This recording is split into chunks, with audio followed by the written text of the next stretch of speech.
Du coup, Romains 4, versets 1 à 8.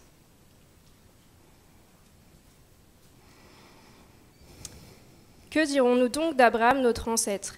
Qu'a-t-il obtenu par ses propres efforts? Si Abraham a été considéré comme juste sur la base de ses œuvres, il a de quoi se montrer fier, mais non devant Dieu. En effet, que dit l'Écriture?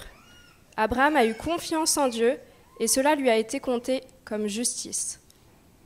Or, si quelqu'un accomplit quelque chose, le salaire est porté à son compte, non comme une grâce, mais comme un dû. Par contre, si quelqu'un ne fait rien, mais croit en celui qui déclare juste l'impie, sa foi lui est comptée comme justice. De même, David exprime le bonheur de l'homme à qui Dieu attribue la justice sans les œuvres. Heureux sont dont les fautes sont pardonnées et dont les péchés sont couverts. Heureux l'homme à qui le Seigneur ne tient pas compte de son péché. Et du coup, on va passer à l'autre texte qui se trouve aussi dans Romains. Romains 5, versets 12 à 19. Donc Romains 5, 12 à 19. C'est pourquoi, de même que par un seul homme, le péché est entré dans le monde, et par le péché la mort, de même la mort a atteint tous les hommes parce que tous ont péché.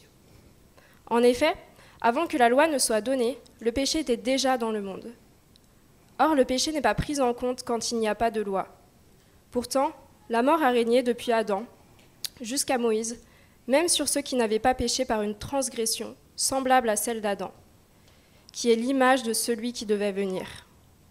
Mais il y a une différence entre le don gratuit et la faute.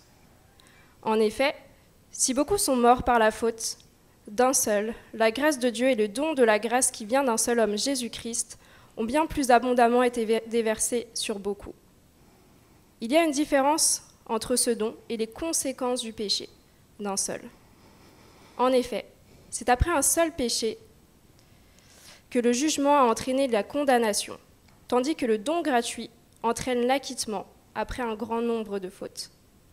Si par un seul homme, par la faute d'un seul, la mort a régné, ceux qui reçoivent avec abondance la grâce et le don de la justice régneront à bien plus forte raison dans la vie par Jésus-Christ lui seul.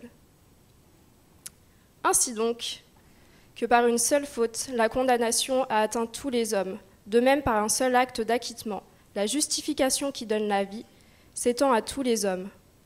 En effet, tout comme par la désobéissance d'un seul homme, beaucoup ont été rendus pécheurs. Beaucoup seront rendus justes par l'obéissance d'un seul. Jusqu'ici, la parole de Dieu.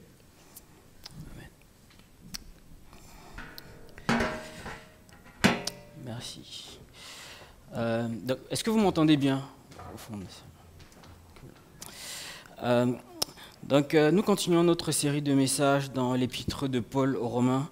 Et au cours de cette série, de temps en temps, on fait un arrêt pour méditer certains thèmes spécifiques qui sont abordés par l'apôtre Paul au fil de la lettre et qui nous paraissent importants. Donc aujourd'hui, nous allons regarder ensemble le thème de la justification par la foi. Donc pour ça, nous allons nous appuyer sur les deux passages qui ont été lus dans Romains 4, versets 1 à 8 et Romains 5, versets 12 à 19. Donc si on vient à l'église depuis quelque temps, on l'a déjà entendu, l'homme est sauvé par la grâce de Dieu, par le moyen de la foi. Le salut est uniquement par la grâce, il est reçu en ayant la foi en Dieu, c'est-à-dire en croyant en Dieu. Et c'est un sujet qui était présent dans les prédications des 2 dernières semaines et ce sera probablement un rappel pour nous. Mais je nous suggère que c'est important de nous arrêter, de considérer, d'apprécier cette œuvre que Dieu a accomplie pour nous.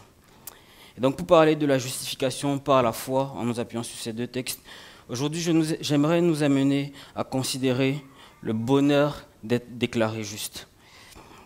Ensuite on verra que cette œuvre de Dieu qui nous déclare juste, c'est uniquement à son initiative. En troisième point, on verra que cette œuvre est basée sur l'union à Jésus. Et enfin, on verra que cette œuvre est reçue par la foi.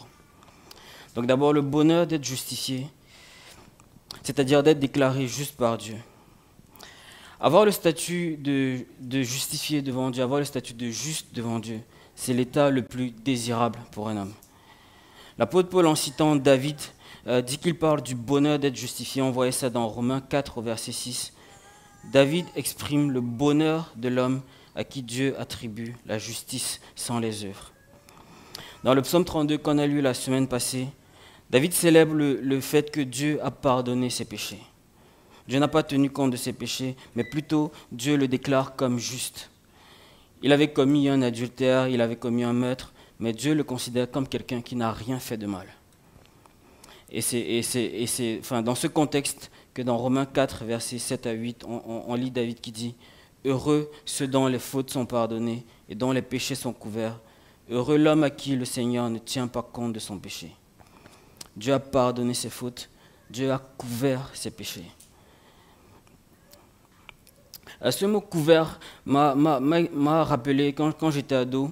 Je me souviens à plusieurs reprises, notre père couvrait toujours nos défauts. Donc on vivait dans une maison où il y avait du monde, il y avait des cousins, des tantes qui séjournaient parfois à la maison. Et on se repartissait les tâches ménagères. Et mon père avait une autorité bien affirmée. Donc si on se plaignait de toi auprès de mon père, c'était pas une bonne chose. Et donc, je me souviens, j'étais dans une partie de la maison, je pouvais entendre les conversations, et quelqu'un est venu voir mon père et lui disait « Arnaud n'a pas fait ses tâches, etc. etc. » Et mon père, et c'était vrai, j'avais pas fait mes tâches ce jour-là. Et mon père a répondu instantanément « C'est moi qui lui ai dit de ne pas le faire. » Et c'était faux. Et la personne lui a dit « Mais pourquoi tu lui as dit de ne pas le faire ?» Il a dit bah, « Je sais plus, mais c'est pas grave. » Et donc, moi, je n'avais pas grandi avec mon père, et notre relation était en reconstruction. Mais ça a eu un grand impact dans ma vie de savoir que mon père couvrait mes fautes. Et quand je l'ai croisé, je crois qu'il allait me faire un reproche, mais il ne m'a absolument rien dit. Et j'ai vu la même attitude chez mon père avec mes frères, etc. Et donc on savait que la personne qui pouvait le plus nous sanctionner, c'était celui qui nous couvrait. Bon, il nous corrigeait quand il fallait, mais si quelqu'un faisait des rapports sur nous, mon père allait toujours nous couvrir. Et je me souviens, j'avais entendu des rapports, des gens qui étaient venus parler devant mon père, et j'apprêtais ma défense, et je m'apprêtais à lui dire, et je suis venu lui dire, il m'a dit « Ah non, ne me parle pas de ce qu'on a dit de toi, ça ne m'intéresse pas. » Dieu est le juge ultime, il a le pouvoir de condamner, mais le juste, celui qui est justifié, est heureux, parce que la seule personne qui a le pouvoir de le condamner est de son côté. Il prend plaisir à pardonner ses péchés, à couvrir ses fautes. Bon, contrairement à mon Père, Dieu ne ment pas. Dans sa sagesse, il a pourvu le moyen de couvrir les péchés de ceux qu'il a justifiés, tout en restant juste. Donc le verset 7 dit « Heureux sont ceux dont les fautes sont pardonnées et dont les péchés sont couverts. Heureux l'homme à qui le Seigneur ne tient pas compte de son péché. » Et frères et sœurs en Christ, je pense que c'est ce que nous sommes appelés à vivre en tant qu'Église. En tant qu'Église, on est censé être un espace où on se fait miséricorde les uns aux autres. C'est le Seigneur Jésus lui-même qui le rappelle dans Luc 6, les versets 36 à 38. « Soyez donc miséricordieux, comme votre Père est miséricordieux. Ne jugez pas, vous ne serez pas jugés. Ne condamnez pas, vous ne serez pas condamnés. Absolvez, vous serez absous. Donnez, et il vous sera donné. » C'est vrai qu'en Église, la parole de Dieu nous dit, si ton frère a péché, va le voir. Va le voir, pas va voir ses amis. Mais il y a davantage de passages qui nous invitent à nous faire miséricorde les uns aux autres. L'apôtre Pierre, dans 1 Pierre 1, verset 22, dit « Aimez-vous ardemment les uns les autres de tout votre cœur. » L'amour, s'il est vrai et s'il est vécu comme il doit être vécu, couvre une multitude de fautes. Et c'est de cet amour dont Dieu a aimé ceux qu'il a justifiés. Si nous sommes son Église, c'est de cet amour dont Dieu nous a aimés. Leurs péchés sont couverts. Il y a seulement deux catégories de personnes dans le monde. Il y a ceux qui vont aller à la rencontre de Dieu et ce jour-là, Dieu va leur rappeler tous leurs péchés. Leurs consciences seront plongées dans des tourments pour l'éternité. Et puis il y a ceux dont tous les péchés seront couverts, à qui Dieu va dire « Je ne me souviens pas du mal que tu as fait ». Être juste, c'est l'état le plus désirable pour un homme. Il est préférable que Dieu soit pour nous et pas contre nous. Mais le deuxième élément qu'on voit dans nos passages, et notamment dans le premier qu'on a lu, Romains 4, c'est que le fait d'être déclaré juste ne peut être qu'à l'initiative de Dieu lui-même. C'est Dieu qui prend toute l'initiative de venir vers les hommes et les justifier. Tous les hommes sont des pécheurs et sont éloignés de Dieu, comme on le voyait il y a 2 semaines. Tous ont péché et sont privés de la gloire de Dieu. Et nous mériterions tous la juste condamnation de Dieu. Mais maintenant, comme on l'a vu, ces 2 mots qui changent tout. Dieu est venu pour montrer aux hommes sa grâce et les justifier.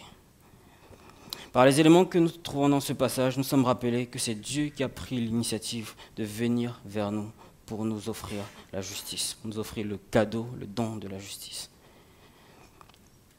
Comme on le voyait dans le chapitre 1, les hommes sont naturellement égarés dans leurs pensées et leur raisonnement naturel ne les conduit pas vers Dieu. Nul n'est intelligent, nul ne cherche Dieu. Et donc Dieu a pris lui-même l'initiative du salut des hommes. Un peu comme les Ninivites vers qui Dieu a envoyé le prophète Jonas, Dieu disait au prophète, ils sont égarés, ils ne savent pas distinguer leur droite de leur gauche.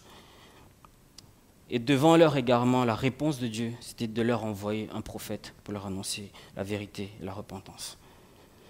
De la même manière, à l'échelle globale de l'humanité, devant l'égarement de toute l'humanité, Dieu a pris l'initiative.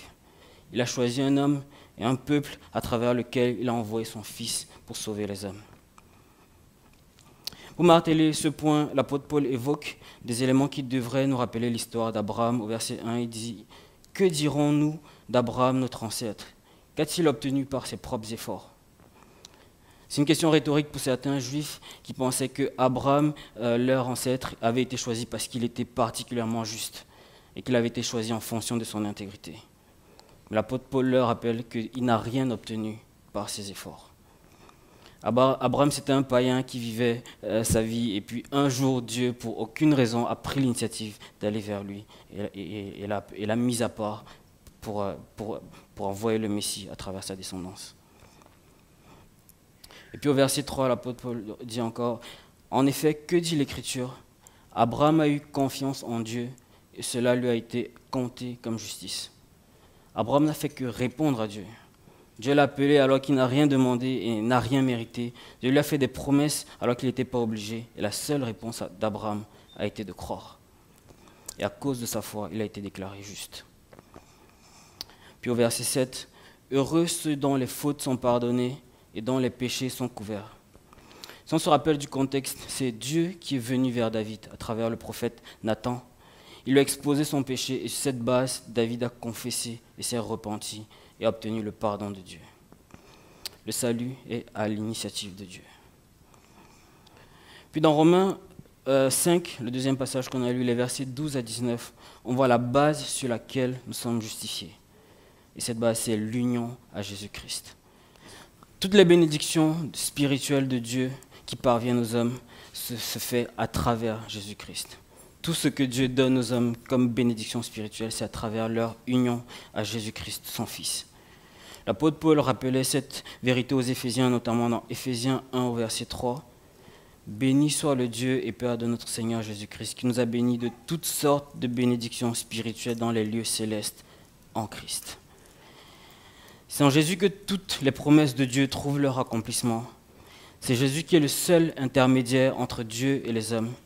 C'est par lui et uniquement par lui que nous pouvons être réconciliés avec Dieu. C'est au nom de Jésus qu'on peut prier Dieu, le Père, et c'est à travers Jésus que nous pouvons avoir une communion avec Dieu. Dans Romains 5, les versets 12 à 19, l'apôtre Paul oppose deux associations, et je vais dire de quoi je parle. D'abord, il montre que par notre nature propre, nous sommes associés à Adam, notre Père, et le Père de tous les hommes. Dans Romains 5, au verset 12, il dit « C'est pourquoi, de même que par un seul homme, le péché est entré dans le monde, et par le péché la mort, de même la mort a atteint tous les hommes, parce que tous ont péché. » À partir du moment où Adam a péché dans le jardin d'Éden, sa nature est devenue une nature pécheresse. Son caractère, ses pensées, tout son être ont été contaminés par le péché. Il a transmis son héritage spirituel à tous ses enfants. De la même manière qu'on reçoit un héritage génétique et matériel de nos parents, on reçoit aussi un héritage spirituel de nos parents et on le transmet à nos enfants. Un pécheur donne naissance à un autre pécheur. Et pour prouver ce point, l'apôtre Paul rappelle que la raison pour laquelle la mort existe, c'est le péché. La cause de la mort, c'est le péché. et la mort est le salaire du péché. Si un être pécheur pouvait donner naissance à des êtres non pécheurs, alors ses enfants ne mourraient pas. Mais à présent, tous les hommes meurent parce que tous ont péché. Et encore une fois, mais maintenant, Dieu nous donne une nouvelle association. On avait l'héritage d'Adam, mais Dieu d'une manière miraculeuse et mystérieuse, nous donne la possibilité d'hériter, de bénéficier de l'héritage spirituel de Jésus si nous sommes en lui. On voit dans Romains 5, verset 19. En effet, tout comme par la désobéissance d'un seul homme, beaucoup ont été rendus pécheurs, beaucoup seront rendus justes par l'obéissance d'un seul. Dans notre chair, nous aurons toujours l'héritage d'Adam, nous allons tous mourir. Mais l'héritage spirituel de Jésus est plus fort. Notre âme vivra pour l'éternité, si nous avons mis notre foi en lui, si nous sommes unis à Jésus.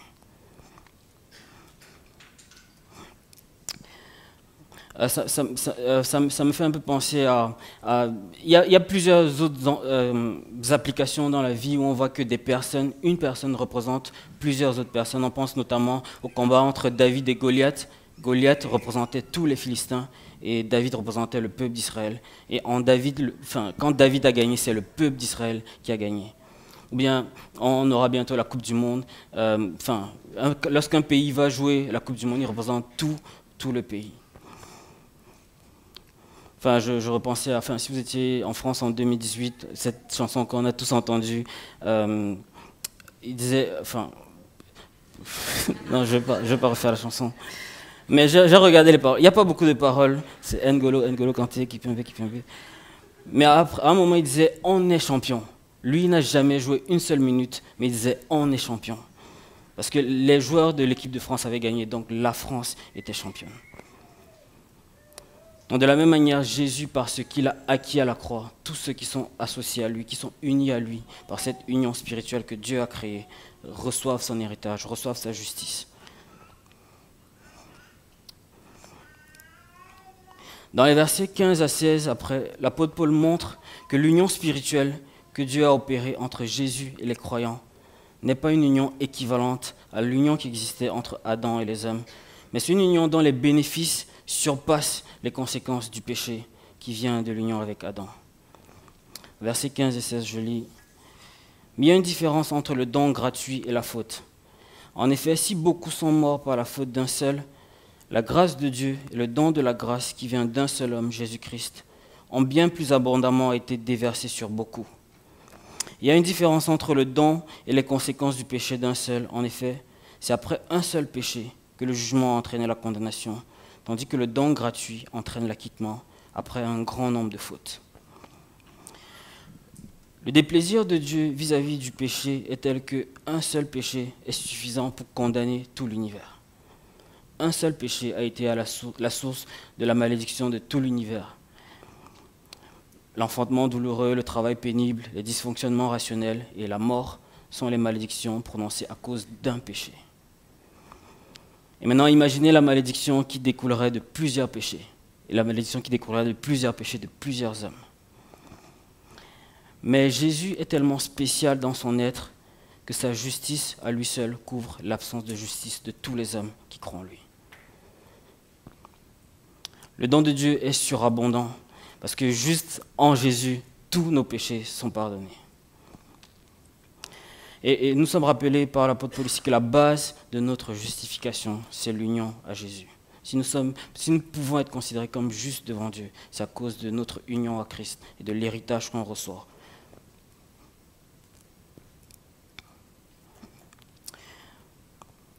Maintenant que Dieu nous donne ce salut en Jésus, ce salut est reçu par la foi. Et c'est le dernier point, nous sommes justifiés par la foi. La foi, d'un sens, c'est la conviction que ce que Dieu dit est vrai et que Dieu dit vrai. Dans Romains 4, verset 3, on lisait « En effet, que dit l'Écriture ? Abraham a eu confiance à Dieu et cela lui a été compté comme justice. » Et puis là, au verset 5, « Si quelqu'un ne fait rien mais croit en celui qui déclare juste l'impie, sa foi lui est comptée comme justice. » D'une manière mystérieuse, Abraham a su reconnaître la voix de Dieu et il a cru que Dieu ferait ce qu'il avait promis de faire. Il a cru que Dieu serait avec lui dans ses différents voyages, que Dieu allait le protéger, etc. Mais surtout, il a cru que Dieu allait lui donner une postérité qui serait une bénédiction pour le monde entier. Abraham a cru en Dieu, et à cause de ça, Dieu lui a donné le plus grand cadeau qui soit. Dieu l'a déclaré juste. Aujourd'hui, on a plus de révélations d'Abraham. On sait que la parole de Dieu nous dit que cette promesse de bénir le monde a été accomplie en Jésus-Christ. Dieu, en envoyant son Fils prendre la forme humaine et vivre comme un homme, a décidé d'ouvrir sa bénédiction à tous les hommes. Il donne à tous les hommes la possibilité d'être unis à son Fils et de bénéficier de son héritage et de se dissocier de l'héritage naturel qu'ils auraient reçu. Celui qui croit en Jésus, Dieu lui donne la vie éternelle. Souvent, on entend parler des discussions autour de l'origine du péché, comment des hommes sans péché à la base ont pu pécher pour la première fois. Alors, je ne sais pas. Mais en tout cas, on voit que ça a commencé par le fait de douter de Dieu. Dans le jardin, la première tentation du serpent, c'était « Dieu a-t-il vraiment dit ?» Et du doute est venu le péché, du péché est venue la malédiction et la mort. Douter de Dieu, ne pas croire en Dieu, c'est insulter son caractère même. C'est penser que Dieu ne dit pas vrai. Ou alors que sa parole n'est pas assez sage et que ce qu'il nous dit de faire n'est peut-être pas la meilleure des choses à faire. Ou alors c'est d'une autre époque, c'est peut-être dépassé. Douter de Dieu, c'est la plus grande insulte au Dieu, c'est douter de sa divinité même. Mais maintenant, encore une fois, Dieu appelle les hommes. Vous avez douté de moi, vous avez hérité de la mort que vous avez méritée. Mais maintenant, croyez en moi et j'efface tous vos péchés. On recommence à zéro et je vous donne la vie que vous ne méritez pas. La justification par la foi parle de la grâce imméritée de Dieu que nous avons reçue par l'union à Jésus son Fils, si nous sommes unis à Jésus son Fils. Dieu a donné l'accès à la vie éternelle et à son royaume en donnant Jésus. Et celui qui met sa foi en Jésus, Dieu le déclare juste. Alors, quelques implications à ce texte. Premièrement, ce texte nous rappelle que Dieu est le Dieu qui justifie l'impie. C'est mon avis, c'est ma réflexion personnelle. Je pense que tous les messages qu'on écoute n'ont pas forcément vocation à nous faire quelque chose. Mais il y a des vérités que nous devons juste nous rappeler en vue de renouveler notre intelligence. Et une fois que ces vérités sont dans nos intelligences, on prie que le Saint-Esprit fortifie notre être, fortifie nos cœurs, pour que Dieu soit exalté et que cette vérité alimente dans le secret notre adoration pour Dieu. Lorsque nous contemplons sa gloire et son excellence, nous sommes changés par le Saint-Esprit pour lui ressembler de plus en plus. Et la première réponse à cette vérité, c'est juste de nous rappeler que Dieu est le Dieu miséricordieux qui justifie l'impie. Notre Dieu, c'est un Dieu qui prend l'initiative de faire la paix avec ses ennemis et de donner la vie à ceux qui mériteraient la condamnation. La deuxième réponse que je trouve à ce passage, c'est... Alors, si nous sommes justifiés par la foi, si nous sommes gratuitement justifiés, l'apôtre Jacques, l'apôtre Paul lui-même et l'apôtre Jacques par ailleurs nous rappellent que la véritable foi qui découle de l'union à Christ, c'est une foi qui produit des œuvres. Certes, on n'est pas justifié par nos œuvres, mais notre foi devrait produire des œuvres.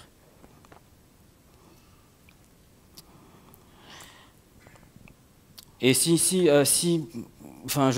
pensé à ce passage dans Timothée où l'apôtre Paul, parlant des veuves, il dit il y a certaines veuves qui se donnent à des plaisirs. Il dit elles sont mortes quoique vivantes. Si on vit dans la complaisance, notre foi peut être morte. Nous devons prier, Seigneur, je crois, viens au secours de ma foi. La foi véritable qui découle de l'union à Christ devrait produire des œuvres, devrait produire une vie dédiée à notre Seigneur. Et la troisième implication, peut-être pour nous qui sommes ici, certains qui ne connaissent pas encore le Seigneur, qui n'ont pas encore mis leur foi en Jésus pour le pardon de vos péchés, Je vous supplie de considérer l'appel de Dieu, de mettre votre foi en Jésus pour le pardon de vos péchés. Dieu a donné son salut aux hommes, Dieu donne la vie aux hommes, et cette vie est uniquement en Jésus son Fils. Et celui qui croit en lui sera sauvé. Je vais juste prier pour nous.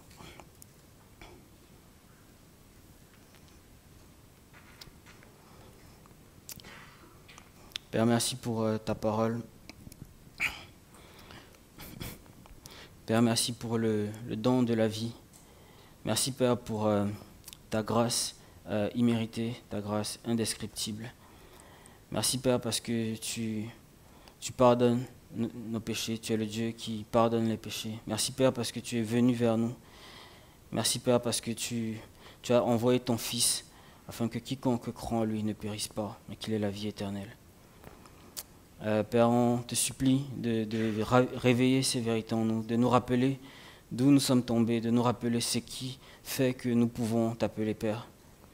Et Père, on te supplie aussi, s'il y a des personnes parmi nous qui n'ont pas encore mis leur foi en Jésus pour le pardon de leurs péchés, que tu les attires à toi, que tu illumines leur cœur et que tu leur donnes de voir ta grâce qui a été manifestée en Christ. Père, on te prie ça au nom de ton Fils. Amen.